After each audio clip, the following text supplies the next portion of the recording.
ምንዱባን ደራሲ ቪክተር ሂዩጎ ተርጓሚ ዮሐንስ ገብረጻድቅ በዮብ ኢንተርቴይንመንት ተዘጋጅቶ የቀረበ ክፍል 9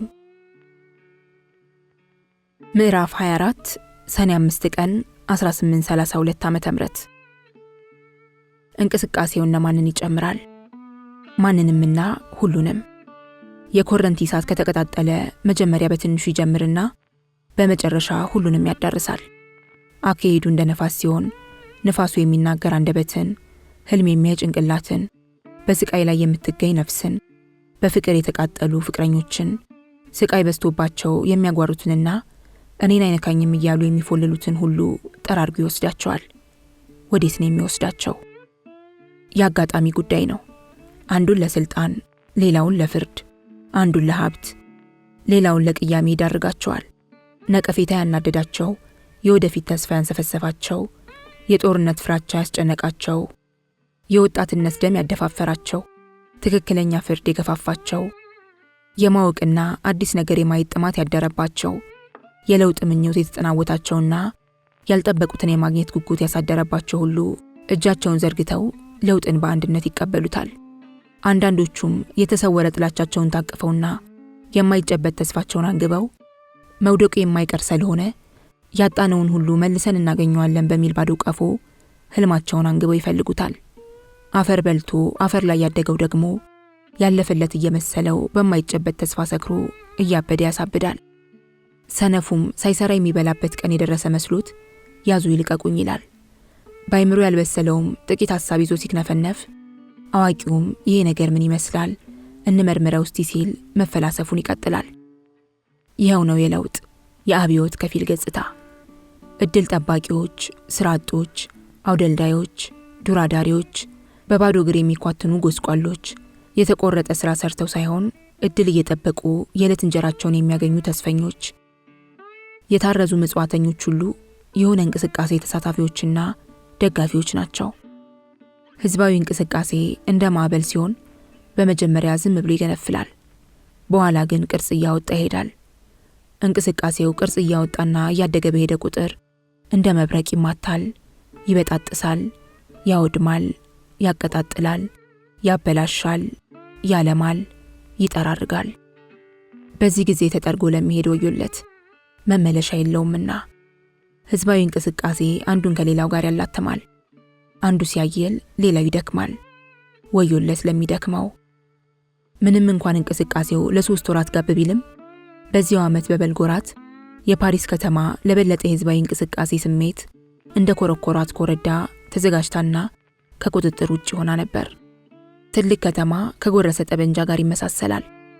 የጎረሰ ጠመንጃ ስሙ እንደሚያመለክተው ቃታውን ከነኩት ጠቡን ይነደዋል እንጂ አያቆሙትም። ጥይቱ ከወጣ አይመለስም። ከናካቴው ሌላውም እንዲተኩስ ያነሳሳል፣ ይገፋፋል። ከዚያ በኋላ እሳቱ ይቀጣጠላል። በሰኔ ወር 1832 ዓ.ም የጄኔራል ላማርክ ሞት ነበር እንደ መጀመሪያው ጥይት ሌላውን የቀሰቀሰው። ጄኔራል ላማርክ ዝና የገነንና ጀግንነቱን በጦር ሜዳ ያስመሰከረ ዕውቅ ጄኔራል ሲሆን ሰው ፊት ቆሞ ሲናገር አንደበተ ርቱዕ በመሆኑ ማንንም የሚያሳምን ሰው ነበር። ሲናገር ካፉ የሚወጣው ቃል ልክ እንደ ጎራዴ የሰውን ልብ ሰንጥቆ ወደ ውስጥ ይገባል። የጊዜውን ንጉሥ በቀና መንፈስ ከልቡ በማገልገሉ ሰፊው ህዝብ ይወደዋል። ነገርን አመዛዝነውና ቀኝና ግራውን አይተው የወደፊት ህይወት የሚመራበትን ሐሳብ የሚያቀርቡ ሰዎችን ስለሚደግፍ ተራማጆችም ያደንቁታል፣ ያከብሩታልም። ስለዚህ ነው በጀነራሉ መሞት ብዙ ሲያዘነው። የጀነራሉ ቀብር የተፈጸመው በሙሉ የወታደራዊ ክብር ሲሆን ግባተ መሬቱ እንደተፈጸመ የሆነ ግለሰብ በእንጨት ላይ የተሰቀለ ቀይ ጨርቅ ወደ ሰማይ በማውለብለብና የነበረውን መንግስት በመንቀፍ ይናገራል። በዚህ ጊዜ ህዝቡ ይንጫጫል። የጦር መሳሪያ የያዙ ብዙ ሰዎች ብቅ ብቅ አሉ። ከቀብሩ ቦታ ወደ መሃል ከተማ በሚወስደው መንገድ ጉዞ ቀጠለ። ከተማው ጤነኛ ስላልነበረ በየመንገዱ ላይ ጸጥታ አስከባሪዎች ተሰልፈዋል። የረብሻው ማየል ሲሰማ ህዝቡ በሚጓዝበት አቅጣጫ ከሚገኝ ድልድይ አካባቢ የጦር ኃይል ተሰብስቦ ጠበቀ። ያመጹ መሪዎች ብዙ ህዝብ አስከትለው ከዚያ ስፍራ ደረሱ። ከዚያ በኋላማ ምኑ ቅጡ። አገር ተተራመሰ። 3 ጥይትም ተተኮሰ። በዚህ ጊዜ ሴቶች እግሬ አውጭኝ አሉ። ሕፃናት ተንጫጩ። ጥይት አጓራ፣ ጎራዴ ተብለጨለጨ። የተመታ ሲያቃስት፣ የመታ ፎከረ። ጦርነት ለመጀመሩ በመላ ፓሪስ ተሰማ። ቤት ሲቃጠል ንፋስ ካለ እሳቱ በቶሎ እንደሚዛመት ሁሉ ረብሻም ሲገነፍል፣ አብዮት ሲፈነዳ ከእሳቱ ይበልጥ ከመቅጽበት ይስፋፋል። አገር ያዳርሳል። ማቆሚያና ማባሪያ የለውም። ረብሻው ቀጠለ። የሕዝቡ ቁጣ ገነፈለ። የፈረንሳይ አብዮት ሰኔ 5 ቀን 1832 ዓ.ም ተጀመረ። ማባሪያ ሳይኖረው ተቀጣጠለ። ገንፍሎ በመነሳት ከሚፈጠር ሕዝባዊ ትርምስ ይበልጥ እጹብ ድንቅ የሚያሰኝ የለም። ሕዝብ ከያለበት ሆይ ያለ ከዳር እስከ ዳር ተንቀሳቀሰ። እንቅስቃሴው የተጠበቀ ነበር። አዎ። ዝግጅት ነበረው? በጭራሽ። የት ነው የተጀመረው? በየስርቻው። ከየት ወረደ? ከሰማይ። ብቻ ዝም ብሎ ሕዝብ ከየትም ተፈንቅሎ ወጣ ማለቱ ይሻላል። ሁለቱም ሰው ከስፍራው እንደደረሰ ሕዝቡን እንደ ቦይ ውሃ ወደ ፈለገው አቅጣጫ መራው። ሁሉም አጨበጨበ። ሱቆች ተዘጉ። ተኩስ በያለበት ተሰማ። ሕዝብ ተሯሯጠ። ገረዶች በመስኮት ብቅ ብለው ተሳሳቁ። ወጣቶች የነገሩን ምንነት ሳያጤኑ ጥልቅ አሉ። ተነሳ፣ ተንቀሳቀስ የሚል ጩኸት ከያለበት አስተጋባ። አብዮት ማለት ይኸው ነው። ሩብ ሰዓት ባልሞላ ጊዜ ውስጥ ፓሪስ ከተማ ላይ የሆነውን ላውጋችሁ። በየአውራ ጎዳናው፣ በገበያ ቦታ፣ በየመንደሩ ትንፋሽ ያጠራቸው ሰዎች፣ ሰራተኞችና ተማሪዎች ተነስ፣ ተንቀሳቀስ፣ ክንድህን አንሳ እያሉ በአንድ ቋንቋ ጮኹ። መብራቶች፣ መስታወቶች፣ ጋሪዎችና ሰረገላዎች ተሰባበሩ።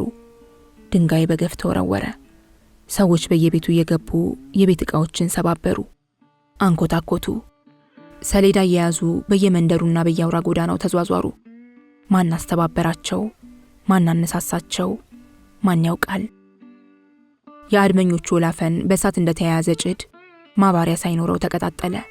በ3 ሰዓት ጊዜ ውስጥ አንዳንድ ቁልፍ የሆኑ ስፍራዎችን ከቁጥጥራቸው ስር አዋሉ።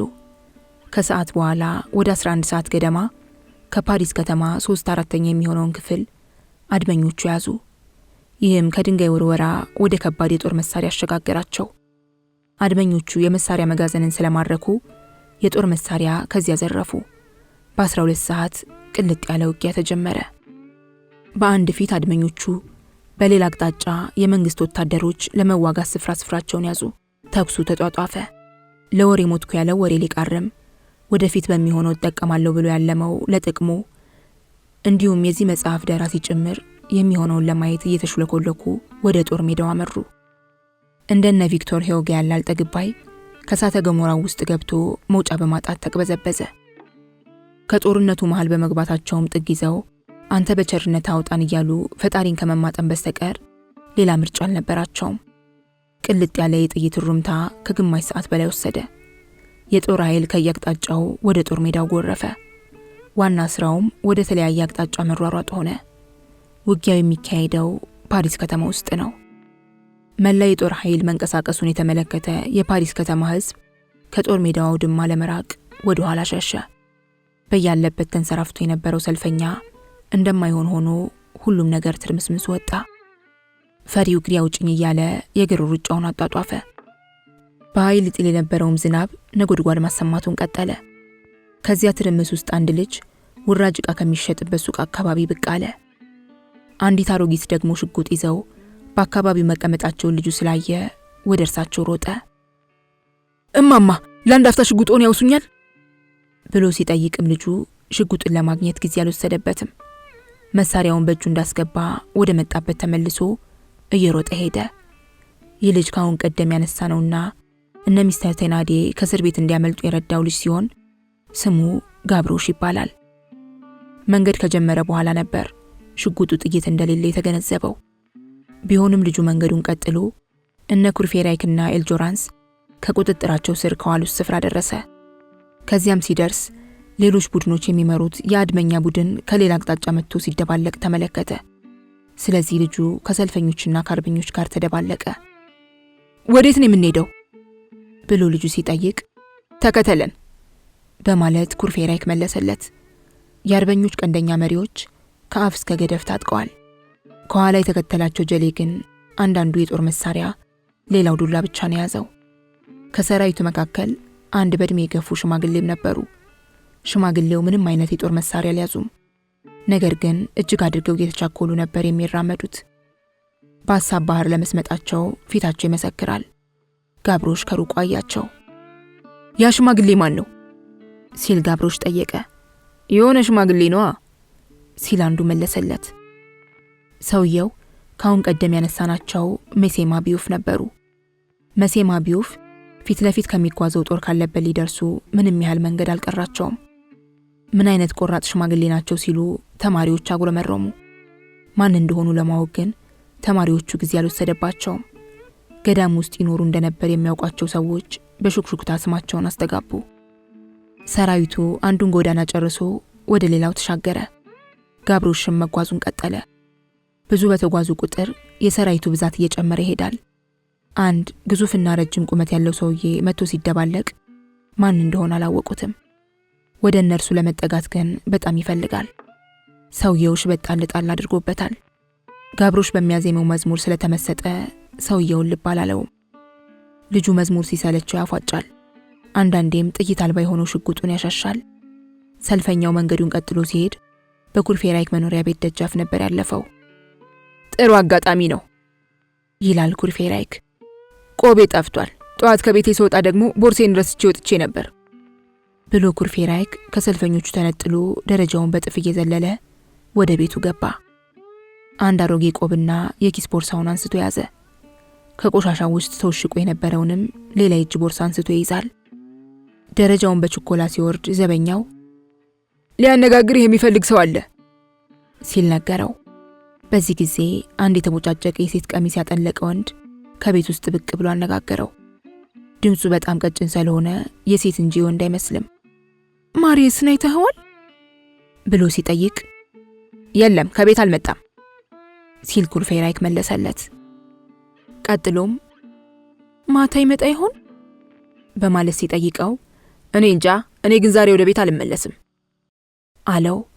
አለባበሱና ድምፁ የሴት ያስመሰለው ወጣት ኩርፌራይክን አፍጥጦ እያየው ለምንድን የማትመለሰው ሲል ሌላ ጥያቄ በድፍረት ጠየቀው። ኩርፌራይክ ምክንያቱም ብሎ ሲጀምር ለመሆኑ አንተ ወዴት ነው የምትሄደው ብሎ ጣልቃ ይገባል ጠያቂው። ምን ያደርግልሃል ብሎ ሲጠይቀው መልስ እንደመስጠት ቦርሳህን ሊያዝልህ በማለት ጠየቀው። ይህን ጊዜ ወደ ጦርነቱ ቦታ ነው የሚሄደው። አብሬ ብሄድ ትፈቅድልኛለህ? ከፈለክ እኔ ምን ቸገረኝ፣ መንገዱ ነፃ ጎዳና ይጋራ። ኩርፌራይክን ተናግሮ ጓደኞቹ ካሉበት ለመድረስ እየሮጠ ከዚያ ወጥቶ ሄደ። ከጓደኞቹ ጋር እንደተቀላቀለም ቦርሳውን ለአንዱ ጓደኛው ሰጠው። ከሩብ ሰዓት ጉዞ በኋላ ፊቱን ሲያዞር ያወጣት እንደተከተለው ተገነዘበ። ለአመጽ የተነሳሳ ሰልፈኛ ብዙውን ጊዜ የሚመራው በንፋስ ስለሆነ አንዳንዴ ሰው ወደ ፈለገበት ሳይሆን ወደ አልፈለገበት አቅጣጫ ነው የሚጓዘው። በዚህም የተነሳ ሰልፈኛ ሴንት ሜሪ ከተባለ ስፍራ ለመሄድ ፈልጎ ሳለ ሳይታወቀው ይህን ቦታ አልፎ ወደ ሴንት ዴኒስ ሰፈር ሄደ። ከ30 ዓመት በፊት ማንኛውም መንገደኛ ሴንት ዴኒስ ከተባለ ስፍራ ቢሄድ በአካባቢው የሚገኝ መንገድ እየጠበበ ሄዶ በመጨረሻ እንዳቁማዳ ጫፍ መደፈኑን ያይ ነበር። ያንን አካባቢ አጥርቶ የማያውቅ ሰው ከሆነማ በግራና በቀኝ በኩል የጨለማ መንገድ መኖሩን ስለማይገነዘብ ማለፊያ አጥቶ ይቅበዘበዛል። ውስጥ አዋቂ ግን በእነዚህ ጠባብ መንገዶች ተሽሎክልኮ ሊያልፍ ይችላል።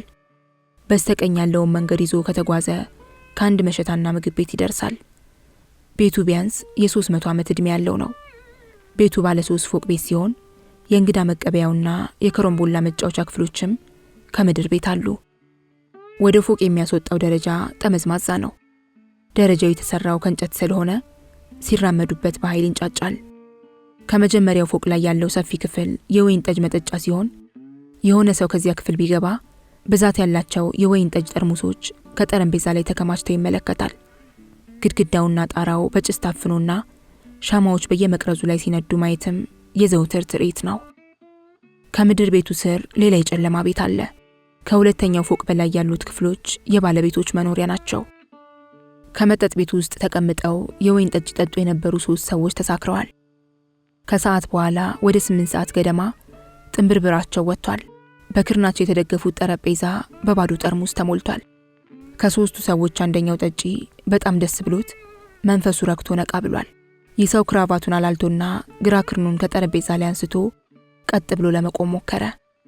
በቀኝ እጁ ብርጭቆውን ወደ ላይ አንስቶ ካጠገቡ ቆማ የነበረችውን ቂጣ ማሳላፊዋን እያየ የቤተ መንግስቱ በሮች ይከፈቱ፣ ሁሉም ሰው ከዚያ ገብቶ ይንፈላሰስ፣ ሰው ሁሉ ማዳም ከሽሉፕን የማቀፍ መብት ይኑረው፣ ለማንኛውም እንጠጣ እያለ ይዘላብዳል። ማዳም ክሽሉፕ የመጠጥ ቤቱ ባለቤት ናቸው። ከጥቂት ጊዜ በኋላ ፊቱን ቢያዞር ማዳም ክሽሉፕ ከዚያ ቁጭ ብለዋል። ንግግሩን ቀጠለ። አንቺ በአገልግሎት ብዛት ወደ ክቡር ዕቃነት የተለወጥሽ ሴት፣ እስቲ ወደ እኔ ጠጋ በይና አይንሽልኝ ብሎ ሲናገር ካጠገቡ የተቀመጠው ጓደኛው እርሱን በተራው እየተኮላተፈ በትሽ ሌላ ትቀልድ፣ የሚናገረውን አያውቅም፣ ገንዘብ ሳጪ አቅም ሲል ትርጉም የሌለው ነገር ቀባጠረ። ሶስተኛው ጠጪ ቢሰክርም ህሊናውን ስላልሳተ ከመናገር ተቆጠበ። የተቀመጠው ከተከፈተ መስኮት አጠገብ በመሆኑ በመስኮት የሚገባው ሽንፍር ጀርባውን አርሶታል። 2 ጓደኞቹን እያፈጠጠ ያያቸዋል። በድንገት እርሱ ከነበረበት ስፍራ ስር የጥይቱ ርምታና ጫጫታ እንዲሁም የብዙ ሰው ኮቴ ተሰማ። ተነሱ፣ እጃችሁን አንሱ የሚል ጩኸትም አዳመጠ። በመስኮት በኩል አንገቱን ወጣ አድርጎ ሲያይ ከሴንት ዴኒስ ጎዳና ላይ ኤንጆራንስ የካርባይን ጠመንጃ፣ ጋብሮሽ ሽጉጥ፣ ኩርፌራይክ ጎራዴ፣ ፕሩቬር፣ ኮምቦፌሬና ባሆሬል ቀስት ይዘው ስፍር ቁጥር የሌለው ህዝብ ደግሞ ግማሹ የጦር መሳሪያ ሌላው ድንጋይና ዱላ ይዞ ሲከተላቸው ተመለከተ። መስኮት አጠገብ የተቀመጠው ጠጪ ኩርፌራይክ ሰማህ እያለ ተጣራ። ኩርፌራይክ ጥሪውን ስለሰማ ከሰልፈኛው ገንጠል ብሎ ድምፁ ወደ መጣበት አቅጣጫ በመራመድ ምን ይፈልጋሉ ሲል ይጠይቃል። ሰውየው ወዴት ነው የምትሄዱት ብሎ ሲጠይቅ ምሽግ ለመስራት የሚል መልስ ሰጠው። ታዲያ ከዚሁ መመሸግ ነዋ፣ ከዚህ የተሻለ ቦታ የታለ? ከዚሁ ብታደርጉት አይሻልም ሲለው እውነትህን ነው ሲል ኩርፌራይክ መለሰለት። ኩርፌራይክ ወዲያው ለሰልፈኛው ምልክት ስለሰጠ ሁሉም ፊታቸውን ወደ ቤቱ አዞሩ። እውነትም ቦታው ስትራቴጂካዊ ነበር። በአንድ አቅጣጫ ወደ ቤቱ የሚያስገባው መንገድ በጣም ሰፊ ሲሆን፣ በሌላ በኩል ቀደም ሲል እንደተገለጸው ቀጭን የጨለማ መንገድ አለው። ማንኛውም አጥቂ ጦር በሴንት ዴኒስ ጎዳና በኩል ባለው ሰፊ መንገድ እንጂ ደፍሮ በጓሮ በኩል ሊገባ አይችልም። ስለዚህ የፊት ለፊቱን አጥብቀው ከያዙ የኋላውን በቀላሉ መመከት ይቻላል። ድንገት ማፈግፈግ ቢያስፈልግም በጓሮ በኩል የማምለጥ ዕድል ይሰጣል። ያ ሁሉ ህዝብ ሆ እያለ ሲተራመስ መንገዱ ጭምር ጨነቀው። ባለ ሱቅ ቶሎ ብሎ ሱቁን ዘጋ። ከመንገዱ ግራና ቀኝ ከሚገኙ ቤቶች ውስጥ የነበሩ ሴቶችም የውጭ በር ያላቸው የውጭ በሮቻቸውን የሌላቸውም የየቤታቸውን በሮች ዘጋግተው ቆለፉ። መቀርቀሪያዎችም ተቀረቀሩ። ለወሬ ሞት ኩባዮች መስኮቶቻቸውን ገርበብ አድርገው በመክፈት ወደ ውጭ ተመለከቱ። አላስችል ያለውና ምን ይቀርብኛል ብሎ ተስፋ የቆረጠው ከሰልፈኛው ጋር ተደባለቀ። አንዲት ክፉኛ የተደናገጠች አሮጊት ምን አደረገች መሰላችሁ? አሮጌ ፍራሽ ከውጭ በኩል በማንጠልጠል የክፍሏን መስኮት ቶሎ ብላ ሸፈነችው። ሌላ ፍራሽ ደግሞ ከውስጥ በኩል በማቆም መስኮቷን ጋረደች። ከዚያም ከመስኮቷ ስር ከሚገኘው ወለል ላይ ለጥ ብላ ተኛች። ጠመንጃ ሲተኮስ ጥይቱ እንዳይመታት አስባ የወጠነችው ዘዴ ነበር። በዚህ አካባቢ መስኮትና በሩ የተከፈተ ቤት ቢኖር ያመሸታና ምግብ ቤት ብቻ ነበር። ይሄ ደግሞ ያለ ምክንያት አልነበረም። ትርምሱ፣ ጩኸቱ፣ ስድቡና መዝሙሩ ድብልቅልቅ ስላለ የምጽአት ቀን የመጣ ስላስመሰለው ነው። ወይኔ አምላኬ፣ የዛሬን ብቻ ከዛሬው ማዕት ሰውረኝ አሉ ማዳም ካሽሉፕ። ሆኖም ወዲያው በ20 ደቂቃ ውስጥ ከኚህ ሴት መጠጥና ምግብ ቤት ውስጥ ምሽግ ተሰራ። በርሜሎች ተለቃቅመው ባሸዋና በጠጠር ተሞሉ። ጋብሮሽ በርሜሎችን በማንከባለል ረዳ። በርሜል ሊሸፍን ያልቻለውን ቦታ ባፈርና በድንጋይ ቁልል ታጠረ። ኤልጆራንስ በጓሮ በኩል ወዳለው የጨለማ መንገድ የሚወስደውን በር ወለል አድርጎ ከፈተው። ከቤቱ በር አጠገብ ወደሚገኘው ዕቃ ማስቀመጫ ክፍል ሲወርድም ከምድር ቤት ውስጥ ጥቂት በርሜሎችን አገኘ። እነርሱንም ለምሽግ ስራ ተጠቀመባቸው። መቼም እጆች ከተባበሩ የማይሰራ ስራ የለምና ብዙ ቀናት ፈጅቷል ተብሎ ሊገመት የሚችል ምሽግ በአጭር ጊዜ ውስጥ ተጠናቀቀ። በዚያች አጭር ሰዓት ያ ቤት ከቡናና ምግብ ቤትነት ወደ ጦር ካምፕነት ተሸጋገረ። የሆነ ጋሪ ሴቶችን ጭኖ በዚያ በኩል ለማለፍ ይመጣል።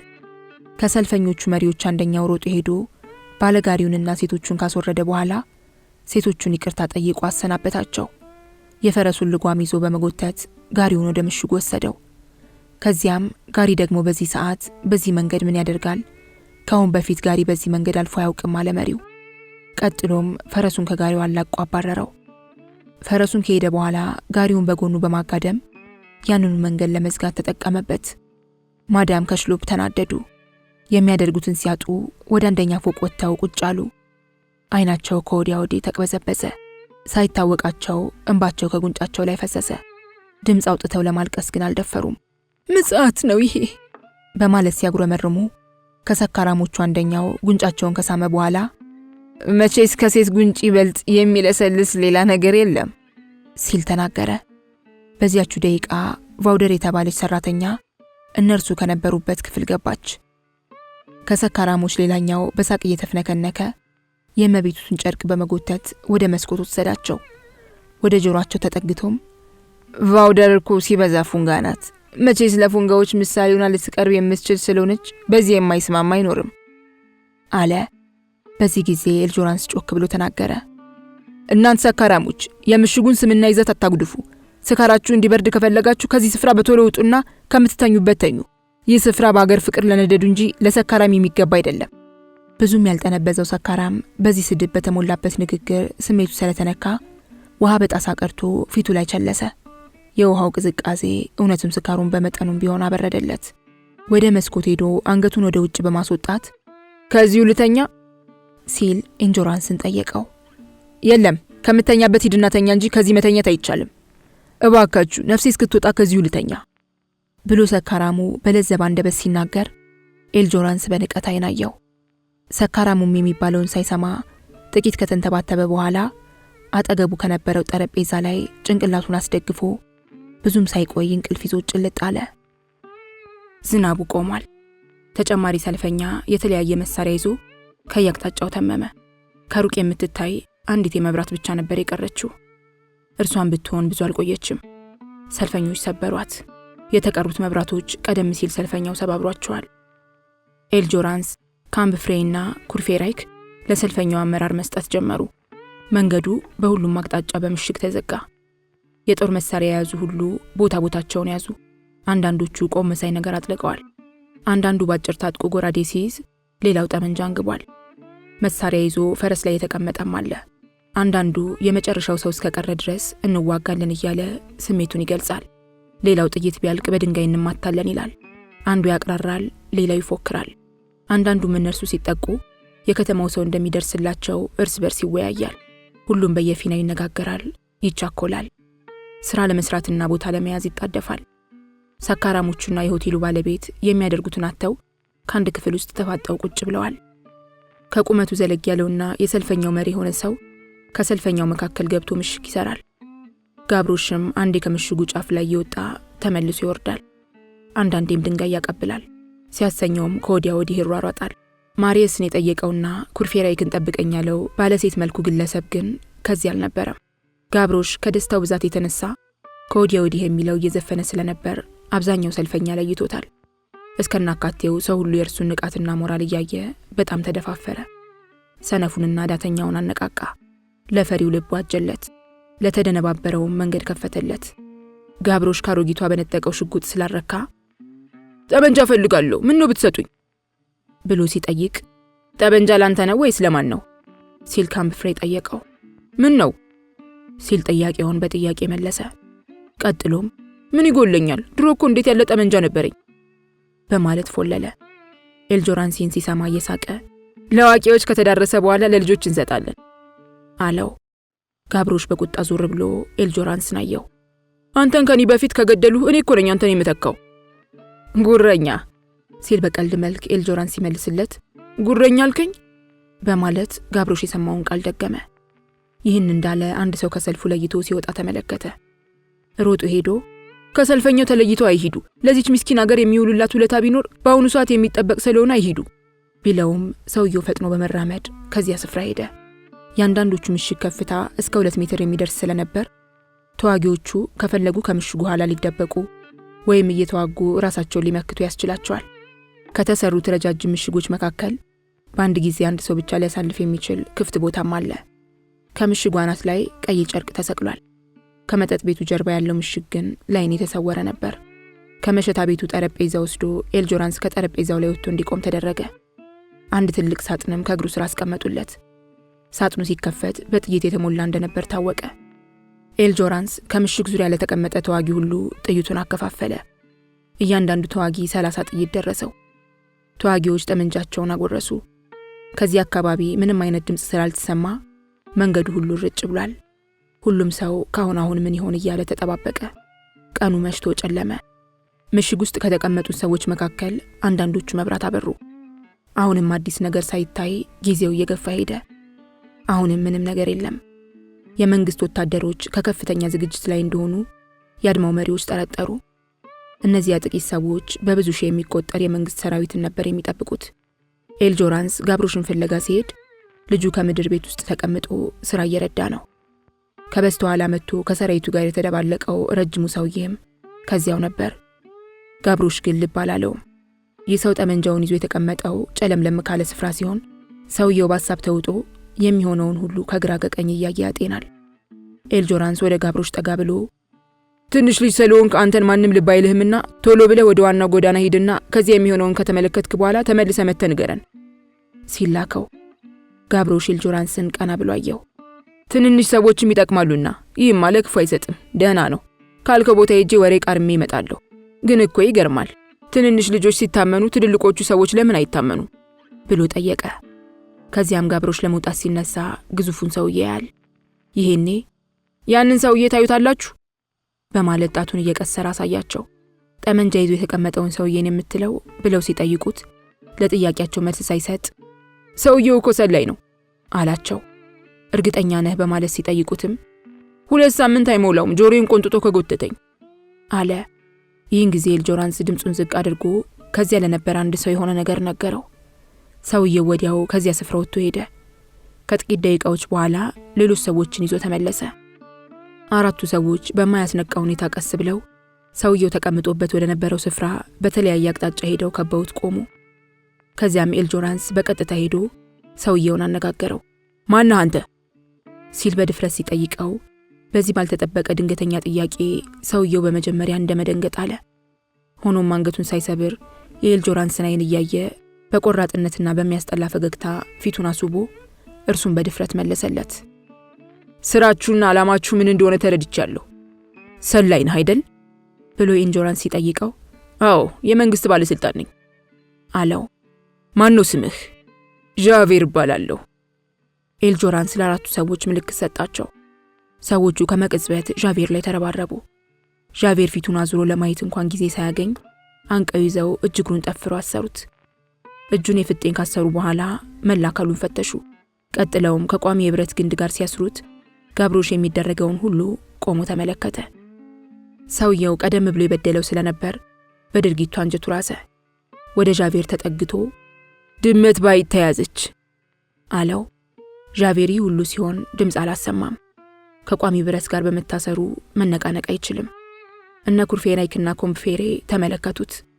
ሰላይ ነው ሲል ኤልጆራንስ ለጓደኞቹ ገለጸላቸው። ወደ ዣቬር ዞር ብሎ ምሽጋችን ከተያዘ ትገደላለህ አለው።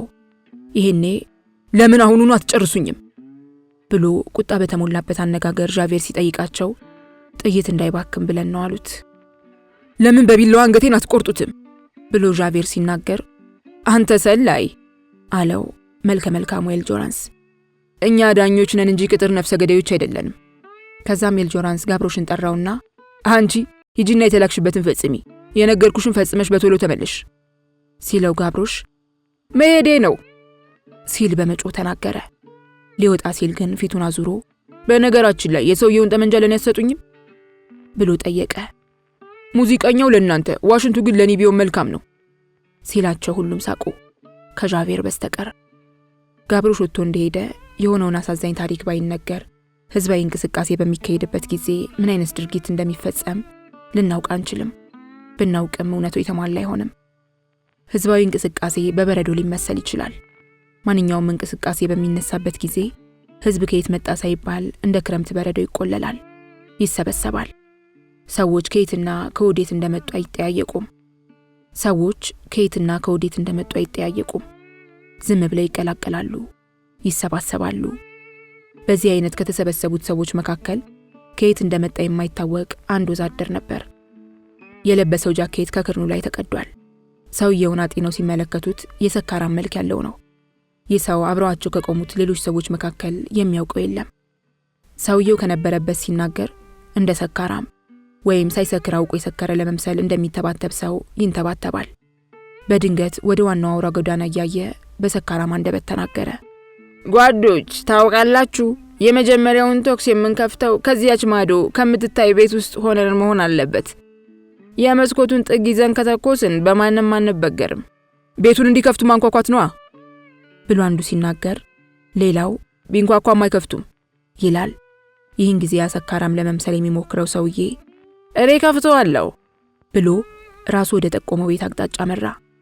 ከዚያም ቤቱ ካለበት እንደደረሰ ከበሩ አጠገብ ቆሞ አንኳኳ። ቤቱ ግን አልተከፈተም። ደጋግሞ በኃይል አንኳኳ። ጥቂት ቆይቶም ለሶስተኛ ጊዜ በኃይል አንኳኳ። አሁንም ዝምታ ሰፈነ። ቤቶች፣ እዚህ ቤት ሰው የለም እንዴ ሲል በጣም ጮክ ብሎ ተጣራ። የሚንኳኳ ድምፅ ወይም የሚንቀሳቀስ ፍጡር አልነበረም።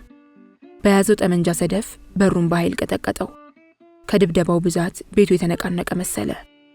ይህ ሲሆን ከመስኮቶቹ አንደኛው በጥቂቱ ተከፈተ። ከውስጥ የሻማ ብርሃን ታየ። ጸጉራቸው የሸበተ ሽማግሌ አንገታቸውን ብቅ አደረጉ። በር ደብዳቢው መደብደቡን አቆመ።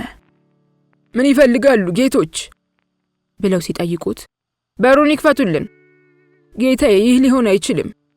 ክፈት ብያለሁ፣ በሩ ቢከፈት ይሻላል። አልችልም ጌታው ብለው ሲመልሱ ጨለማ ስለነበር መሳሪያውን ሲያነጣጥርባቸው አላዩትም። እሺ ወይም እምቢ፣ አትከፍትም ብሎ የቤቱን ጌታ ሲጠይቃቸው አሁንም እምቢ፣ አልከፍትም አሉት። እምቢ አልክ? አዎ የኔ ጀግ በማለት የሚሰጡትን መልስ ሳይጨርሱ ጠበንጃውን ተኩሶ ግንባራቸውን ተረተረው። ጥይቱ ከፊት ገብቶ ከኋላ በኩል ወጣ። ሰውየው ጩኸት ሳያሰሙ ከመስኮቱ ላይ ተደፉ። ደማቸው ከመሬት ላይ ተንጠባጠበ።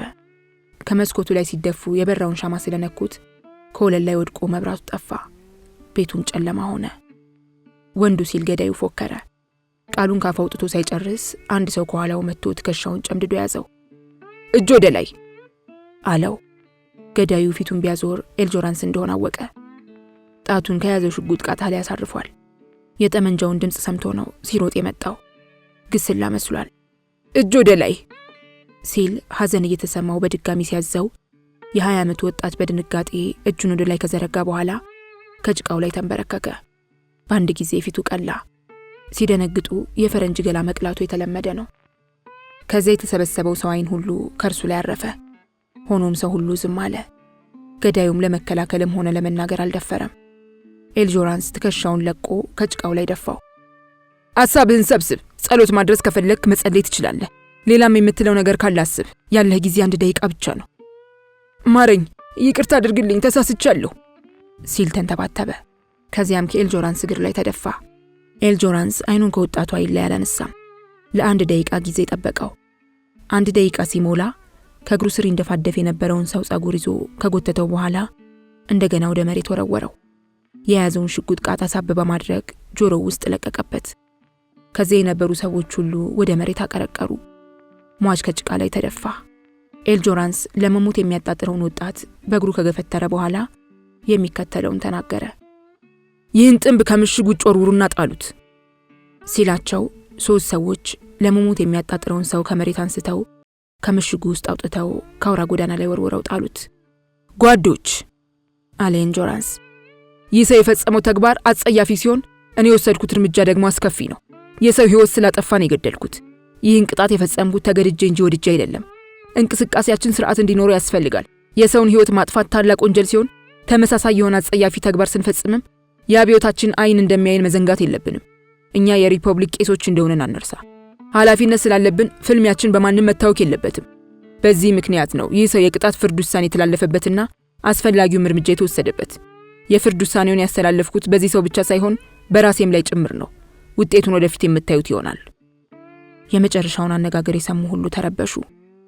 በአንተ ላይ የሚደርሰውን ሁሉ እኩል እንካፈላለን ሲል ኮምፌሬ በጩኸት ሲናገር ይሁና በማለት ኤልጆራንስ መለሰለት። አንድ ሌላ ነገር ደግሞ አለ አለና ቀጠለ። የዚህን ሰው የቅጣት ብያኔ የፈጸምኩት የሚጠበቅብኝን ግዴታ ለመወጣት ስል ነው። የወጣቱ ነፍስ ከስጋው እንደተለየች ልብሱ ሲመረመር ኪሱ ውስጥ የፖሊስ አዛዥ ካርድ ተገኝቷል። በኋላ እንደተደረሰበት ይህ ሰው ከማሪየስ ቤት መጥቶ ኩርፌራይክን ስለ ማሪያስ የጠየቀው ወጣት እንደሆነ ታወቀ። ምዕራፍ 25 ማሪየስ ከጥላው ስር ተደበቀ። በጠፍ ጨረቃ አጥር ግቢዋ ውስጥ ኮዜትን ሲጠብቅ በስሙ የጠራው ድምፅ የህይወቱን ፍጻሜ ይዞለት የመጣ ነበር የመሰለው። እርሱም አሁንስ የዕድሜ ፍጻሜ በሆነ ሲል ተመኝቷል። ያ በጨለማ በስሙ የጠራው ሰው ድምፅ የመቃብር ቤት የሚያንኳኳና ከነ ኮዜትን ቤት ገብቶ የበሩን ቁልፍ እንደሰጠው ነው የቆጠረው። በጭንቀት ጊዜ የሚታይ ወይም የሚሰማ ነገር ከገቡበት የጭንቀት ማጥ ውስጥ መንጭቆ የሚያስወጣ እየመሰለ ከማይሆን ፈተና ውስጥ ይከታል። ማሪየስ በቀዳዳ ወደ ውጭ ሲመለከት እንሂድ ነው ያለው ያ በጨለማ ያናገረው ሰው። ልቡ በሐዘንና በጭንቀት ሲዳፈን ህሊናውን የሞላው በአንድ ነገር ብቻ ነበር። ለስቃይ እንደተፈጠረ ለዚያው ለራሱ ህሊና ነገረው። ባለፉት 2 ወራት ከኮዜት ጋር የፍቅርን አክርማ እየቀጭ ሳለ አሁን በድንገት ስለጠፋችበት ከእርሷ ተለየ። የወጣትነት ዘመን ፍቅር ብርታትና ጽናት የደረሰበት ያውቀዋል እንጂ በቃላት ኃይል ገልጾ ለማስረዳት መሞከር ከንቱ ልፋት ስለሚሆን እንዲያው ዝም ብሎ ማለፉን የሚሻለው። ተስፋ የመቁረጥ ስሜት መላ አካሉን ወረረው። በድንገት የሆነ ነገር ከፊቱ መጥቶ ድቅና አለ። ከዚያ ጭንቀትና መከራ በቶሎ መገላገል። ከግቢው ወጥቶ ቶሎ በመራመድ ወደፊት ተጓዘ። ዣቬር የሰጠውን ሽጉጥ ኪሱ ውስጥ አድርጓል። አሻግሮ ቢመለከት በስሙ የጠራው ሰው ከዚያ የለም። በዋናው ጎዳና አድርጎ ሲጓዝ ከንጉሱ ቤተ መንግስት አካባቢ መድረሱን ተገነዘበ። ያንንም አልፎ ሄደ። የቤተ መንግስቱ የግቢም ሆነ የውጭ መብራቶች እንደወትሮ አልበሩም። በየመንገዱ ዳር የነበሩ ሱቆች ተዘግተዋል። ከመንገድ ዳር ቆሞ የሚያወራ ወይም የሚጫወት ሰው የለም። መንገዶቹ ሁሉ ጭር ስላሉ የፓሪስ ከተማ የተወረረች መስላለች። ሆኖም የሰልፈኛ ኮቴና ጫጫታ በሩቁ ይሰማል። ማሪየስ ተጠምዝዞ ከአንዱ ጎዳና ወደ ሌላው ሲሻገር በይበልጥ ጭር ካለ ሰፈር ደረሰ። ጉዞውን ቀጥሎ ጨለምለም ካለ ስፍራ ሲደርስ ፍርሃት አለው። አንድ ሰው እየሮጠ መጥቶ ባጠገቡ አለፈ። ወንድ ነው ወይስ ሴት ሲል ራሱን ቢጠይቅም ለማወቅ አልቻለም። ገበያ ከሚቆምበት ስፍራ ደረሰ። የገበያውም አካባቢ ጭር ብሏል። የሚያበራ መብራት ከሩቁ ባየ ጊዜ ወደዚያ ሲያመራ ከሚፈልገው ቦታ መድረሱን አወቀ። ከምሽጉ ውስጥ ገብቶ እጁን አጣምሮ ከድንጋይ ላይ ቁጭ አለ። እድለ ቢስ አባቱ ትዝ አለው። አባቱ ኮሎኔል ፓንትመርሲ ጎበዝ ወታደር እንደነበረ ታወሰው። እርሱም በተራው ጉብዝናውን የሚያስመሰክርበት ጊዜ መድረሱን አጤነ። ልክ እንደ አባቱ ከሚተኩስ ጥይት መካከል በመሽሎክሎክ ደረቱን ለጥይት ሰጥቶ ደሙን በማፍሰስ ደፋርነቱንና አገር ወዳድነቱን የሚያሳውቅበት ሰዓት መድረሱንም ተረዳ። ስለዚህ ጠላትን እየተከታተለ ማጥቃት እንዳለበት አመነ። ጦርነቱ የሚካሄደው ከተማ ውስጥ ሲሆን ፍልሚያው ከህዝብ ጠላቶች ጋር ነው። በዚህ ጦርነት ህይወቱ ልታልፍ እንደምትችል ሲረዳ መላ ሰውነቱ ተረበሸ። ሰው እንዳያየው ከጥላ ስር ተደብቆ አለቀሰ። ታሪኩ አሳዛኝ ነው፣ ግን ምን ሊያደርግ ይችላል? ከኮዜት ተለይቶ ከመኖር መሞት ይሻላል የሚል ሐሳብ መጣበት። ህይወትን ከሚያሞቅና ነፍስን ከሚዘራ ፍቅር መለየት ማለት እኮ በድን መሆን ነው። እርሷ ሀገር ጥላ ስለሄደች የእርሱ በህይወት መኖር ትርጉም የለውም። ያን ሁሉ መንገድ ተጉዞ አሁን ካለበት ከደረሰ በኋላ ወደ ኋላ ማለት ትርፉ ትዝብት ነው። በቆራጥነት መጥቶ በፍርሃት መሸሽ፣ ምሽጉን ፍለጋ መጥቶ ካየው በኋላ ማፈግፈግ የሞት ሙት ስለሆነ ያደርገውም። ሆኖም አሁንም ልቆይ ወይስ ከዚህ ልጥፋ የሚለው ሐሳብ ተፈራረቀበት። ወደ መሬት አቀርቅሮ ለረጅም ጊዜ ቆየ። አንገቱን አቅንቶ አካባቢውን ሲቃኝ የሆነ ብሩህ ነገር ታየው። ከሞት አፋፍ ላይ ስንደርስ የሚታየን አይነት እውነታ። ልንሞት ስንል እኮ ሰውነት ቁልጭ ብላ ትታየናለች። ከመሰል ፈተና ውስጥ መግባቱ እኮ የሚያስከፋ ሳይሆን የሚያስደስት ነው። ከባለስልጣኖች ላይ እጅን ማንሳት እንደ ቅዱስና ክቡር ተግባር የተቆጠረበት ጊዜ የለም እንዴ? አገሩ ከከባድ ሐዘንና ችግር ላይ ናት። ፈረንሳይ እየደማች ነው። ደስ የሚለው ነገር ደግሞ ህዝቡ ተቃውሞውን ደግፏል። የምንፈልገው ነጻነትም ፈገግታዋን ለህዝብ እያስታቀፈች ነው። የነጻነት ፈገግታም በእኛ ላይ ከሰፈነ ፈረንሳይ ቁስሏ ጠጎ ታገግማለች። ስፍር ቁጥር የሌለው አድሎ፣ ግላዊ ጥቅም፣ አሉባልታና ውሸት፣ ባለስልጣን መባለግና ወሰን ያልተበጀለት ዝርፊያ ፍርደ ገምድልነትና አመጽ፣ የጨለማ ጉዞ በፈረንሳይ ሕዝብ ላይ ነግሷል። ይሄ ታዲያ እንዲሁ የሚታለፍ ነው? የለም፣ አይሆንም። ከስረ መሰረቱ መመገል አለበት። ይህኛው አመለካከት ማርየስን በደስታ ሰከረው። በንጉሱ ላይ እጁን እንዲያነሳ አደፋፈረው። ምሽጉን ተዘዋውሮ ለማየት ወስኖ ከተቀመጠበት ብድግ ብሎ ተነሳ። በያለፈበት የህዝባዊ እንቅስቃሴ ደጋፊዎች ድምጻቸውን ዝቅ አድርገው ይወያያሉ። ሰዓቱ እያለፈ ቢሄድም አዲስ ነገር የለም። በአካባቢው ከሚገኘው ቤተክርስቲያን የ4 ሰዓት ደውል ተደወለ። ኤልጆራንስና ኮምፒፌሬ የካርባይን ጠመንጃዎቻቸውን ይዘው ቁጭ አሉ። ነገር ግን እንደተኳረፈ ሰው አይነጋገሩም። ምናልባትም ዝም የተባባሉት ወደ ነበሩበት የሚመጣ ኃይል ካለ ጆሮአቸውን አቅንተው ለማድመጥ ይሆናል። በመጨረሻ ጋሪ በጥልፌ ወደ እነሱ ሲመጣ በሩቁ ተመለከቱ። ትንሽ ልጅ ከጋሪ ነጂው አጠገብ ተቀምጧል። ጋሪው የቀረበ በሄደ ቁጥር ጋብሮች ትንፋሽ አጥሮት ከጋሪው ላይ ዘሎ ሲወርድ አዩት። ጠመንጃዬን በጣም ቀርበዋል ብሎ ሲናገር ሁሉም ኮረንቲ እንደያዘው ሰው ተሸማቀቁ። ከምሽጉ ውስጥ የነበረ ሁሉ ጠመንጃውን አነሳ። የኳኳታ ድምጽ በያለበት ተሰማ። የኔን ካርባይን ትፈልጋለህ ብሎ ኤልጆራንስ ጋብሮሽን ሲጠይቀው ያንተን ሳይሆን ሌላ አነስ ያለ ጠመንጃ ነው የሚፈልገው በማለት የሚፈልገውን ተናገረ። ይሄኔ የዣቬርን ጠመንጃ ስጡት አለ ኤልጆራንስ። ብዙም ሳይቆይ ወዲያው የሰው ኮቴ ይሰማ ጀመር። በርከት ያለ እግረኛ እንደሚመጣ በኮቴው ብዛት ታወቀ። ሰልፈኛው እየቀረበ መሆኑን ግልጽ ሆነ። በመጨረሻ ጨለማውን ከሁለት የሚሰነጥቅ ድምጽ ተሰማ። ማነህ ብሎ የሆነ ሰው እንደጠየቀ ብዛት ያለው ጠመንጃ ቃታ ሲንቋቋ ስለተሰማ የፈረንሳይ አብዮት ሲል ኤልጆራንስ አስተጋባ። ተኩስ በማለትም ትዕዛዝ ሰጠ። ከዚያ በኋላ ማመኑ ቅጡ። ሁሉም ነገር ተደበላለቀ። የጥይቱ ርምታ እንደ ሐምሌ ዝናብ ሳያቋርጥ ተረጨ። ከጣራ ላይ ተሰቅላ የነበረችው ባንዲራ ከመሬት ወደቀች። ጓዶች ሲል ኮርፌራይክ በጩኸት ተናገረ። ረጋ በሉ፣ ጥይታችሁን አጨርሱ። ዋናው ነገር ደግሞ አለ ኤልጆራንስ ባንዲራችንን እንደገና መስቀል አለብን ብሎ ከወደቀበት አንስቶ የማነው ጀግና ይህችን ባንዲራ ከነበረችበት መልሶ የሚሰቅል ብሎ ሲጠይቅ ሁሉም ዝም አለ እንጂ ማንም ደፍሮ አልመለሰለትም።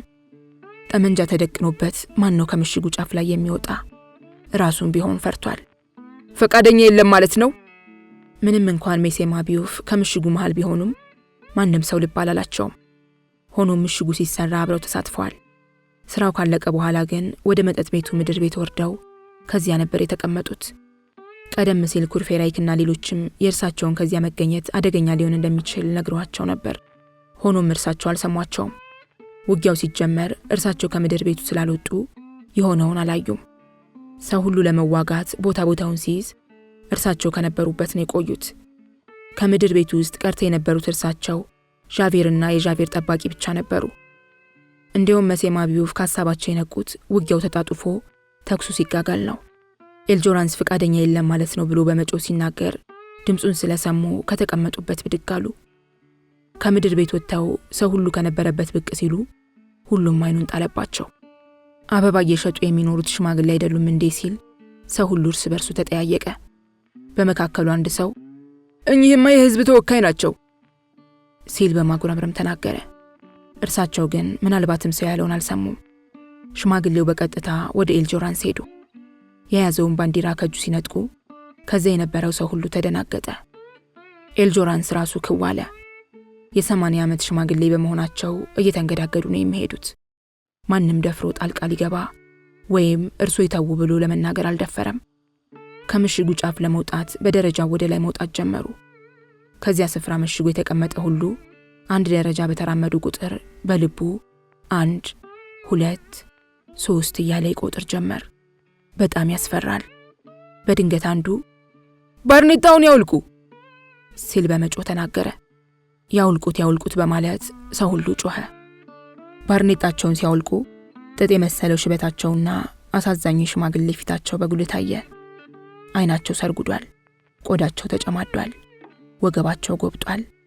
ኩራት እያላቸው ባንዲራውን ይዘው ከምሽጉ ጫፍ ደረሱ።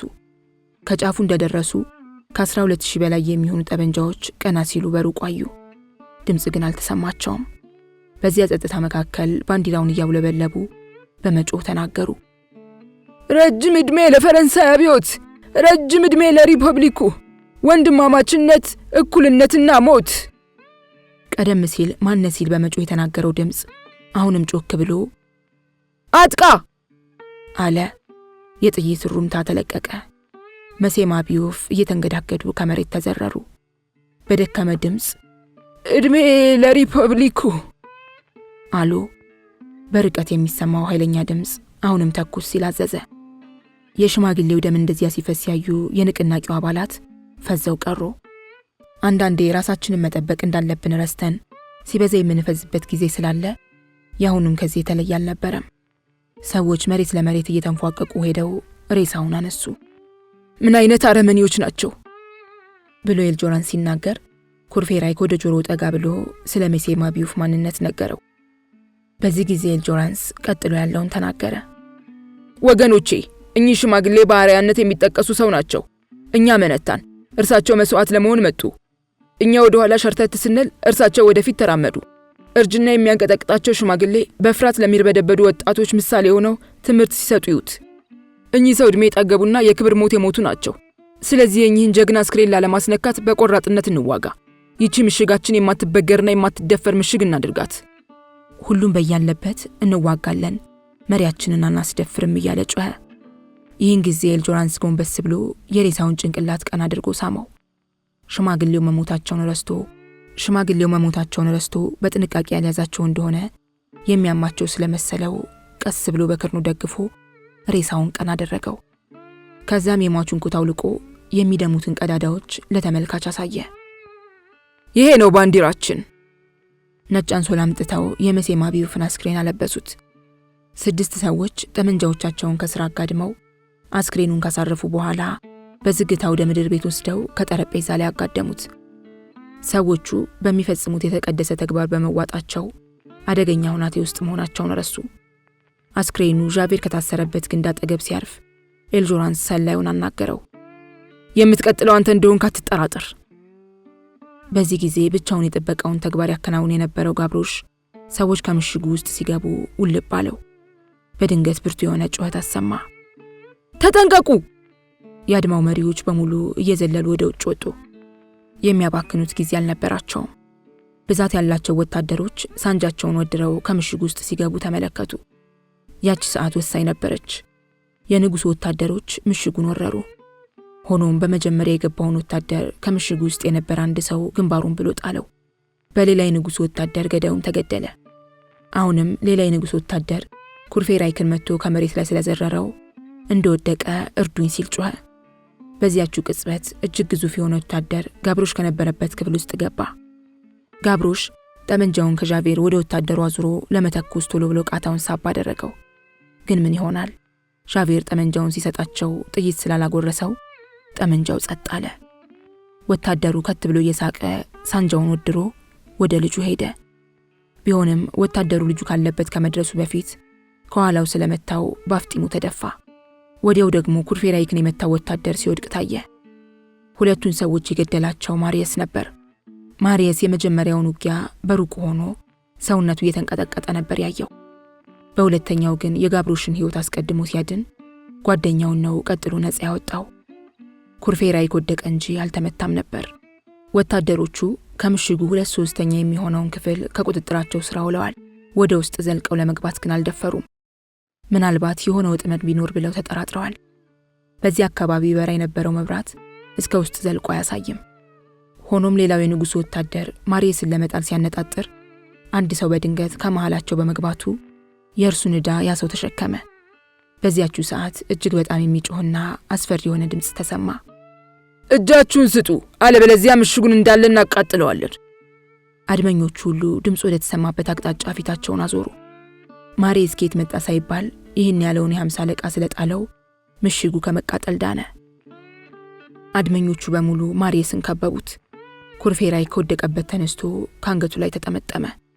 እንዴት ያለ አጋጣሚ ነው አለ ኮምፌሬ።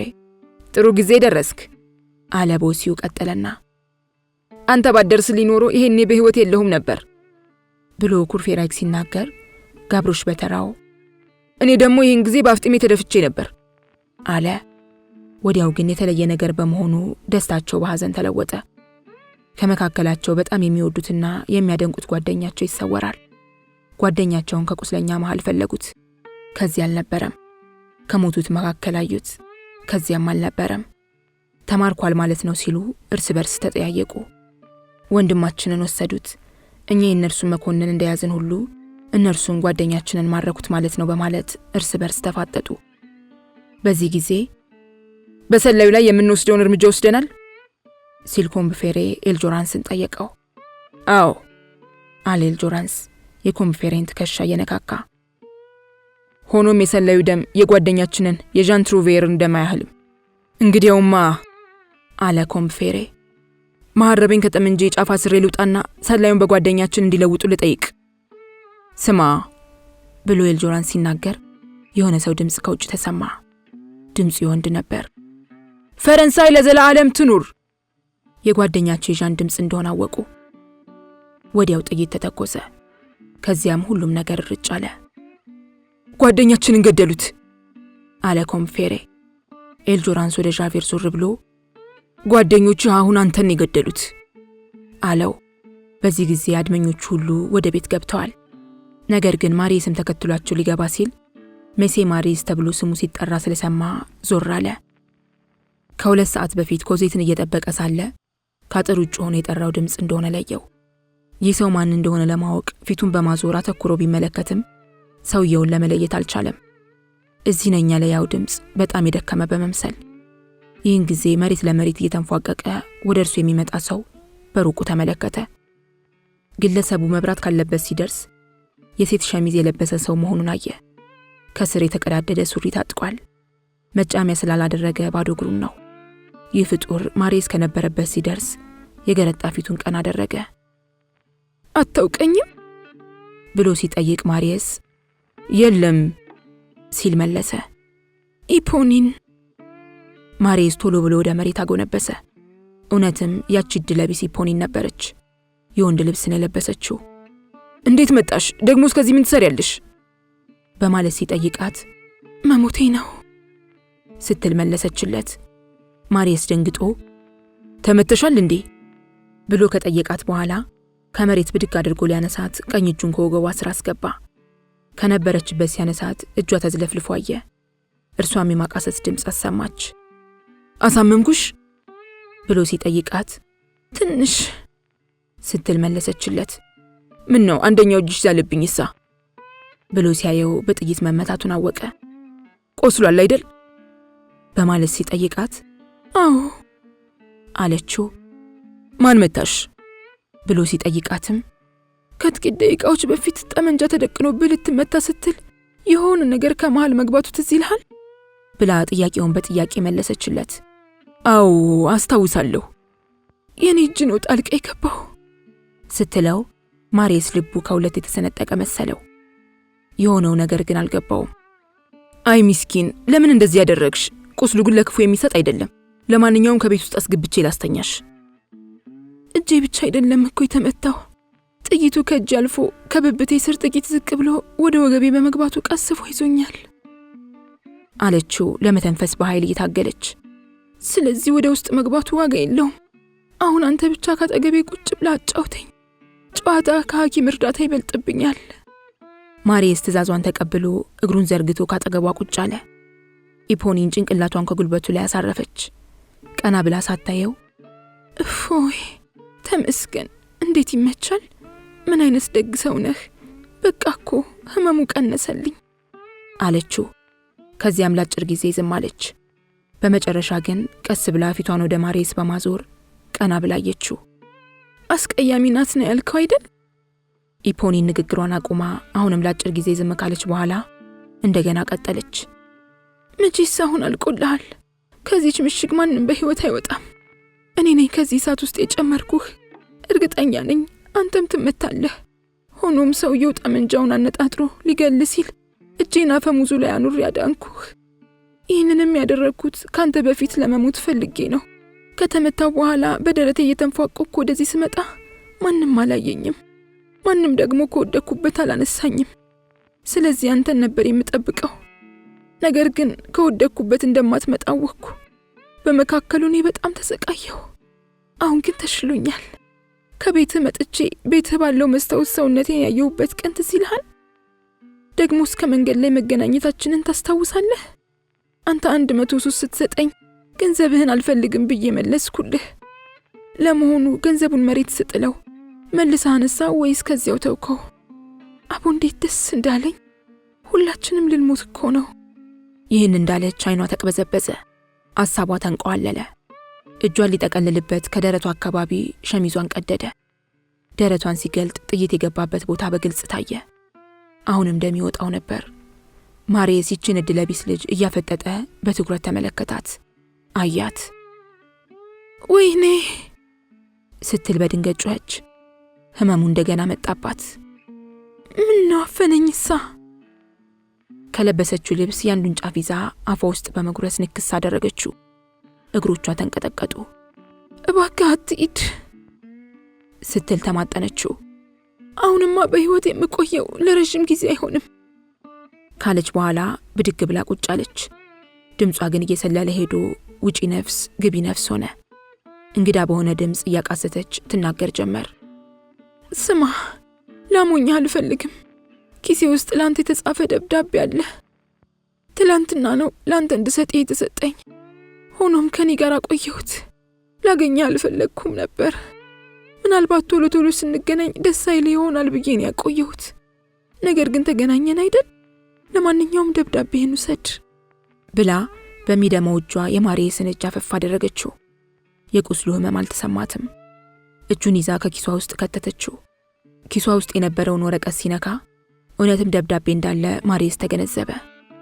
ውሰደው ስትለው ማርየስ ደብዳቤውን አወጣ። የደስታ ምልክት በፊቷ ገጽታ አሳየችው። ለስቃዬ ስትል ቃል ግባልኝ ባለችው ጊዜ ምን ብዬ ሲል ጠየቃት። ቃል ግባልኝ ስትል በድጋሚ ስትጠይቀው ቃሌን ሰጥቼሻለሁ አላት። ከሞትኩ በኋላ ግንባሬን እንድትሰመኝ ቃል ግባልኝ። ስትስመኝ ደግሞ ነው ይሰማኛል። ከዚያ በኋላ ማርየስ ጉልበት ላይ ስትደፋ ብዙ አልቆየችም። አይኖቿን ጨፈነች። ያቺ ምስኪን የሞተች መሰለው። ኢፖኒን ሳትነቃነቅ ለረጅም ጊዜ ቆየች። አሁንስ የዘላለም እንቅልፍ ወስዷታል ብሎ ማርየስ ሲያስብ ነቅነቅ አለች። አይኗን ለመግለጥ ሞከረች፣ ግን አልሆነላትም። የሞት ጥላ እንዳጠላባት ማርየስ ተረዳ። በእርሷ በኩል በዝግታ ከወትሮ በተለየ ድምፅ አናገረችው። ማርየስ፣ በአንተ ፍቅር በጽናት መያዜን አውቃለሁ። ማወቅ ብቻ ሳይሆን አምናለሁ። አንተ ግን ይህንን ታውቅ ኖሯል ብላ ከጠየቀችው በኋላ ፈገግታ ለማሳየት ሞከረች፣ ግን አሁንም አልሆነላትም። ወዲያው ነጎደች። የዘላለም እንቅልፏን ተኛች። አይ ሰው መሆን። ማርየስ ቃሉን አከበረ። የቀዘቀዘው ግንባሯን ምጥጥ አድርጎ ሳመው። ነገር ግን ኮዜትን መክዳቱ አልነበረም። ያንን የተከፋ ነፍስ ለመሰናበት የፈጸመው ተግባር እንደሆነ ልቦናው ያውቃል። ደብዳቤው ትዝ ስላለው ለማንበብ ቸኮለ። ምስኪኗ ልጅ እንደተሰናበተች ደብዳቤውን ገልጦ ለማየት ጓጓ። ይኸው ነው የሰው ልጅ ጠባይ። ዘውትር ለሱ የሚሆንና የሚጠቅም ነገር ምን እንዳለ ለማወቅ ይቸኩላል። ማርየስም የፈጸመው ይኸው ነው። ኢፖኒንን ከመሬት ላይ አስተኝቶ ደብዳቤውን ይዞ ከዚያ ስፍራ ሄደ። የሄደው የሻማ መብራት ወደ ነበረበት ምድር ቤት ነው። በእጁ የገባው በቅጡ የታሸገ አነስተኛ ደብዳቤ ሲሆን እሽጉ የሴቶች ጥንቃቄ የታከለበት እንደነበር አላጣውም። በፖስታው ላይ የተጻፈው አድራሻ የራሱና የጓደኛው የኩርፌሬክ ስለነበር ቶሎ ብሎ ፖስታውን ከፍቶ ደብዳቤውን ማንበብ ጀመረ። የኔ ፍቅር፣ የሚገርምህ ነው አባዬ አሁን እንድንሄድ ይፈልጋል። ዛሬ ማታ ሆማርሚ ከተባለ ስፍራ እንሄዳለን። ከዚያም በአንድ ሳምንት ጊዜ ውስጥ ከእንግሊዝ ሀገር እንገባለን። ስለዚህ በእንባ እንደሆነ አንተም ታውቀዋለህ። ኮዜት፣ ሰኔ 4።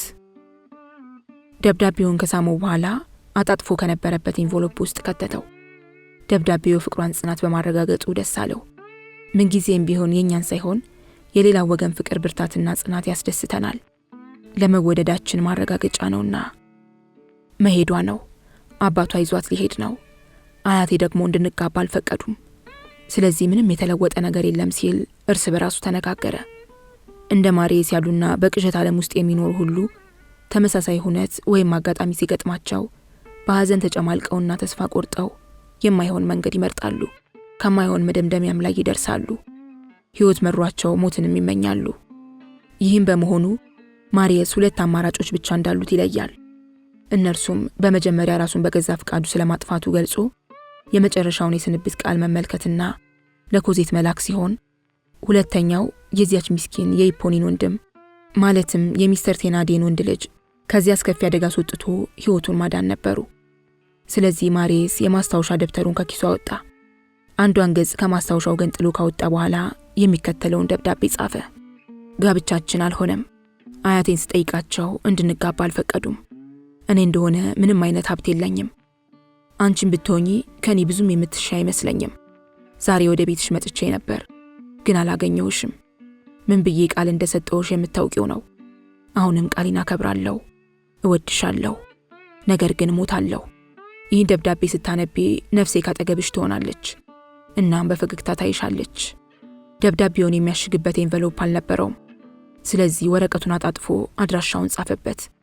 ማስታወሻ ደብተሩን ወደ ኪሱ መለሰ። ከዚያም ጋብሮሽን ጠራው። ልጁ እየሮጠ ወደ ማሬስ መጣ። ውለታ እንድትውልልኝ ብጠይቅሽ ትለኛለህ ብሎ ማሬስ ሲጠይቀው እንዴታ ሲል ጋብሮሽ በፈገግታ መለሰለት። ፈጣሪ በሚያውቀው አንተ ባደርስ ሊኖሩ አሁን እኮ የሞትኩ ሰው ነበርኩ። ይህን ደብዳቤ ታየዋለህ ብሎ ሲጠይቀው አዎ አለው። እንካ ያዘውና በቶሎ ከዚህ ምሽግ ውጣ እንሂድ። ጋብሮሽን ሲሰማ በመገረምና በመሸበር ጸጉሩን አከከ። ነገ ጠዋት ደብዳቤውን ባድራሻው ለኮዜት ስጥልኝ ሲለው እስከ ነገማ ምሽጋችንን ይዙታል። ታዲያ ምሽጋችንን ሲይዙት እኔ ከዚሁ ለመሆን እፈልጋለሁ አለ ልጁ በኩራት መንፈስ። እስኪ ነገ ዳግም ምሽጋችንን አያጠቁትም። ስለዚህ ምናልባትም እስከ ነገ እኩለ ቀን ድረስ ምሽጋችን ከኛ እጅ አትወጣም። እሺ እንግዲያውስ ሲል ልጁ መስማማቱን ገለጸለት። ጋብሮሽ ከዚያ ስፍራ በሩጫ ወጥቶ ሄደ። ከዚያ ሲሄድ አንድ ሐሳብ ነበረው። ነገር ግን ለማሬስ የነገረው እንደሆነ የሚቃወመው ስለመሰለው ሐሳቡን ሳይገልጽ ነው ሄደው። ሐሳቡም ይህ ነበር። እኩለ ሌሊት እንኳን አልሆነም። ኮዜት ያለችበት ሰፈር ደግሞ እስከዚህም ሩቅ አይደለም። ደብዳቤውን አሁኑን ወስድላታለሁ፣ ከዚያም በቶሎ መለሳለሁ። ምዕራፍ 26 የልጅቷ አድራሻ። ኮዜት ቀኑን በሙሉ እህል ባፏ ሳይገባ ከክፍሏ ውስጥ ተዘግተዋለች። መሄጃቸው ስለተቃረበ ያን የነበሩበትን ትልቅ ቤት ለቀው ሆቴል ቤት ነበር የገቡት። ያን ዕለት የዣን ቫልዣ የመብላት ፍላጎት ከመቼውም ይበልጥ ስለተከፈተ ራቱን በጊዜ እንክት አድርጎ በላ። ኮዜት ግን ከማዕዱ አልቀረበችም። ራቱን እየበላ ሳለ ሰራተኛቸው ካንዴም ሁለቴ ከሁለቴም ሶስቴ ብቅ እያለች አረን ያላማረኝም ሀገሩ ተረብሿል፣ ውጊያው ተጧጥፏል አሉ በማለት ስታናግረው መንፈሱ ጥቂት ይረበሻል። ሆኖም እስከዚህም ስሜት አልሰጠውም። ኮዜትን ይዞ ወደ እንግሊዝ ሀገር ከሄደ ከዚያ ደስ ብሎት ሊኖር እንደሚችል ገምቷል። ከነበረበት ተነስቶ ከበር ወደ መስኮት፣ ከመስኮት ወደ በር እያለ በሐሳብ ተውጦ ሲንቆራጠጥ አንድ ነገር ያያል። ተሰቅሎ ከነበረው መስታወት አጠገብ የሆነ ጽሑፍ ሳይተጣጠፍ ከመሬት ወድቆ ስለነበር በመስታወቱ አንጸባራቂነት ከውስጥ በኩል አየው። ጽሑፉ እንዲህ ይላል። የኔ ፍቅር የሚገርምህ ነው። አባዬ አሁኑን እንድንሄድ ይፈልጋል። ዛሬ ማታ ሆማርሜ ከተባለ ስፍራ እንሄዳለን። በአንድ ሳምንት ጊዜ ውስጥ ከእንግሊዝ ሀገር እንገባለን። ኮዜት ሰኔ 4። ዣን ቫልዣ ደንግጦ ፈዞ ይቀራል። ኮዜት ሐዘን በዝቶባት ስለነበር ለማሬስ የላከችውን ደብዳቤ ረቂቅ ጽሑፍ ከጻፈችበት ስፍራ ረስተዋለች። ዣን ቫልዣ ወደ መስታወቱ ጠጋ ብሎ ጽሑፉን እንደገና ነበበው። ማመን አቃተው። ከኮዜት የተለየም መሰለው። ይህ እንዴት ሊሆን ይችላል ሲል ጭንቀት ያዘው። ጎንበስ ብሎ ጽሑፉን አነሳው። በጣም ስለተረበሸ ዓለም ጨለመችበት። መቼስ በሕይወት ሊደርስ ከሚችል ማንኛውም አሰቃቂ ነገር ሁሉ የወደዱትን ከማጣት ይበልጥ የሚያንገበግብ የሚያሳርር ነገር የለም። ዣን ቫልዣ ያንን ጽሑፍ በማንበቡ ያችን የሚወዳትንና ብቸኝነቱን የሚረሳባትን ኮዜት ያጣ መሰለው። ከአሁን በፊት እንደጠቀስነው ዣን ቫልዣ ኮዜትን እንደ ልጅ ብቻ አልነበረም የሚያያት። ኮዜት ለእርሱ እንደ ልጅም እንደ እህትም እንደ እናትም ነበረች። ሕይወትን ጠልቶ ሳለ ሕይወትን መልሶ እንዲያፈቅር ያደረገችው ኮዜት ናት። ዣን ቫልዣ ፍቅረኛ ወይም ሚስት ኖሮት አያውቅም። ስለዚህ የፍቅሩን ጽናት የሰፈረው ከኮዜት ላይ ነበር ለማለት ይቻላል። በአባትነቱ እርሷም ከልብ ትወደዋለች። ያ ፍቅር አክትሞ በሌላ የተተካ ስለመሰለው ነበር እንደዚያ እጢው ዱብ እስኪል የደነገጠው። ሌላ ማስረጃ የሚያሻው ነገር አልነበረም፣ አይደለምም። ወረቀቱ በእጁ ላይ ነው ያለው። ፍቅረኛ አላት ማለት ነው፣ መሄዷ እኮ ነው ሲል አጉረመረመ። የብቸኝነት ስሜት ከመቅጽበት ወረረው። እኔን እንደ ገበያ ድንጋይ ጎልታ ልትሄድ ለኔ የሚለው የራስ ወዳድነት ኃይልና ስሜት ተጠናወተው። ልቡም የተቃውሞ ኃይል አረገዘ። ዣን ቫልዣን ስለ ኮዜት መለየት እያሰላሰለ ሳለ ሰራተኛው እርሱ ከነበረበት ክፍል ውስጥ ገባች። ቀና ብሎ እያያት ውጊያ ይካሄዳል ያልሽው ከየት ሰፈር ነበር? ቦታውን አውቀሽዋል? ብሎ ሲጠይቃት ሰራተኛዋ ተገርማ እርሶ ከፈለጉ መንገዶኝ ነግሮታለሁ ስትል መለሰች። ቀጥሎም ቀደም ብሎ ውጊያው ተጧጡፏል ብለሽ አልነገርሽኝም እንዴ? ሲላት አዎ ጌታዬ አለች ሰራተኛዋ። ከዚያ ከማርያም ቤተክርስቲያን ባሻገር ነው። ጊዜው ቢጨልምም ዣን ቫልዣን ወደ ውጭ ወጥቶ ከድንጋይ ላይ ቁጭ አለ። ውርጭ ላይ ለምን ያህል ሰዓት ተቀመጠ? እግሩን ዘረጋ ወይስ አጣጥፎ ነው የቆየው? ራሱን አዝናና ወይስ ኩርምት ብሎ ቀረ? እንዳጎነበሰ ቀረ ወይስ ቀና አለ? ራሱን እንኳን ቢጠይቅ ለእነዚህ ጥያቄዎች መልስ ሊሰጥ አይችልም። ከዚያው እንደተቀመጠ የኮቴ ድምፅ ስለሰማ ቀና አለ። አንድ ልጅ ወደ እርሱ ሲመጣ ተመለከተ። ጋብሮሽ መልእክቱን ለማድረስ ከቤቱ ደረሰ። ወደ ላይ ያየ የቤት ቁጥር ሲፈልግ ዣን ቫልዣን አየው። ሆኖም ከቁጥር አላስገባውም። አንተ ልጅ ምን ሆነሃል? ሲል ዣን ቫልዣን ጠየቀው። የሆንኩትም አርቦኛል በማለት ጋብሮሽ በድፍረት መለሰለት። ምናምን ይሰጡኛል አለ ቀጠለና ዣን ቫልዣን 100 ሱስ ከኪሱ አውጥቶ ሰጠው። ነገር ግን ጋብሮሽ አደብ የራቀው ተቅበጥባጭ ልጅ እንደመሆኑ የሚበራ የመንገድ መብራት ስላየ ገንዘቡን እንደመቀበል ድንጋይ አነሳ። አሁንም የውጭ መብራት ታበራላችሁ እንዴ? ሲል ጠየቀ። በአሁኑ ጊዜ መብራት ማብራት እኮ ጥሩ አይደለም ካለ በኋላ ድንጋዩን ወሮሮ የሚበራውን መብራት ሰበረው። አካባቢው ሁሉ ጨለመ። ዣን ቫልዣን ወደ ልጁ ተጠጋ። ውይ ሚስኪን፣ እንዲህ የሚያደርገው ምናልባት እኮ ረሃቡ ይሆናል ሲል አሰበ። 100 ሱስ አስጨበጠው። ጋብሮሽ የመንተፍረቱን ገንዘቡን ተቀበለ። ሌላ መብራት እንዳልሰብር ነው አለ እንዳቀረቀረ። እንደፈለግ ስበር፣ እኔ ምን አገባኝ በማለት ዣን ቫልዣን መለሰለት። ጥሩ ሰው ኖት አለ ጋብሮሽ። 5 ፍራንክ ማለትም 100 ሱስ ከኪሱ ውስጥ ጨመረ። ሰውየውን ስለወደደው የዚህ ሰፈር ነዋሪ ኖት ሲል በድፍረት ጠየቀው። ምን ፈለግ ብሎ ሲጠይቀውም የቤት ቁጥር 7 የትኛው እንደሆነ ያሳዩኛል ሲል ጠየቀ በተራው። ከዚያ ምን አለህ ብሎ ሲጠይቀው ልጁ አመነታ። ሰውየውን ያስቀየመው መሰለው። ጸጉሩን በጥፍሩ ያክ ጀመር። ጥቂት ቆይቶ ብቻ በማለት የያዘውን ደብዳቤ ያሳየው። ዣን ቫልዣን የሆነ ሐሳብ ስለመጣለት ስጠብቅ የነበረውን ደብዳቤ አመጣልኝ አለው። ለእርሶ ሴት አይደሉ ብሎ ጋብሮሽ ሲጠይቅ ደብዳቤው ለወይዘሪት ኮዜት ነው አይደል በማለት ዣን ቫልዣን በተራው ጠየቀው። ኮዜት ሲል አጉረመረመ። አዎ ደብዳቤው ለእርሳቸው ነው፣ ስማቸው ግን ያስቃል። ይሁን ግድ የለም፣ ደብዳቤውን ለኔ ስጠኝና እኔ ሰጣታለሁ ሲለው እንግዲያውስ ውጊያው ከሚካሄድበት ቦታ እንደመጣ እንዲነግሯት ፈልጋለሁ አለ ጋብሮሽ። ጥሩ ነግራታለሁ አለ ዣን ቫልዣን። ጋብሮሽ ደብዳቤውን ከሰጠው በኋላ ወታደራዊ ሰላምታ ለዣን ቫልዣን ሰጠው። ደብዳቤውን በጥንቃቄ ያዙት፣ ካስተዳደር ነው የመጣው። እርሶ ይቸኩላሉ እንዴ? ለመሆኑ ደብዳቤውን የተቀበለው ማን ነው ላለው? ደብዳቤውን ለላኩት እመቤት እንድነግር ስሙን ይንገሩኝ ሲል ጠየቀ፣ የኩራት ስሜት እየተሰማው። ጥያቄውን የሚያቀርቡት ቅድስት ፍንዱቄ ናቸው በማለት ዣን ቫልዣን ጥያቄውን በጥያቄ መለሰለት። ቸኩያለሁ፣ ደብዳቤውን ያመጣሁት ከጦርነቱ ሜዳ ነው። እኔም አሁን ወደዚያው መመለሴ ነው ብሎ መንገዱን በመቀጠል ሰፈር እንደጠፋበት ወፍ በረረ። ዣን ቫልዣን ማሪስ የላከውን ደብዳቤ ይዞ ወደ ቤት ገባ። ከክፍል ውስጥ እንደገባ በሩን ዘግቶ ጥንብ እንዳገኛ ሞራ በመቸኮል ደብዳቤውን ገለጠው። የታየው እንደሆነ ብሎ በመፍራትም ቀናልና ዙሪያ ገባውን ቃኘ። ማንም የለም። ኮዜትና ሰራተኛዋ ተኝተዋል ሲል ገመተ። ማሪስ ለኮዜት ከጻፈው ደብዳቤ ውስጥ የሚከተሉትን ቃላት ብቻ ጤነ። እሞታለሁ፣ ይህን ደብዳቤ ስታነቢ ነፍሴ ካጠገብሽ ይሆናል። እነዚህን ቃላት ሲያነብ ፊደሎቹ የሚዘሉ መሰለው። ልክ እንደሰከረ ሰው እየተንገዳገደ ነበር ጽሑፉን አንብቦ የጨረሰው። ያ በመንፈስ የጠላው ሰው ከሞት አፋፍ ላይ ቆሞ በማየቱ ውስጡን ደስ አለው። አለቀ እንግዲህ። የፈራው ነገር ተወገደለት ማለት ነው። ካሰበው ጊዜ እጅግ አጥሮም ደረሰለት። የወደፊት ሕይወቴን አበላሸብኝ ያለው ሰው ሕይወት መጨረሻው ተቃርቧል። ስለዚህ ነገሩ ሁሉ ውስጡን ደስታን ክት ያርገኝ እንጂ ብቻ ሆነ። ለዚህ ሰው መሞት ደግሞ ዣን ቫልዣ ያደረገው አስተዋጽኦ የለም። ኮዜትን ሊጋራበት የነበረው ሰው በፈጣሪ ጥበብና ኃይል ሊወገድለት ነው። ደብዳቤውን ለኮዜት ካልሰጣት ማሪየስ የት እንደደረሰ አታውቅም። ከጦርነት መሃል የገባ ሰው ሊያመልጥ አይችልም። ማሪየስ ይህንን አውቋል። እስከዚያች ሰዓት ድረስ ካልሞተ በቅርቡ እንደሚሞት ጥርጥር የለውም። ጥሩ አጋጣሚ፣ ውብ የሆነ ደስታ።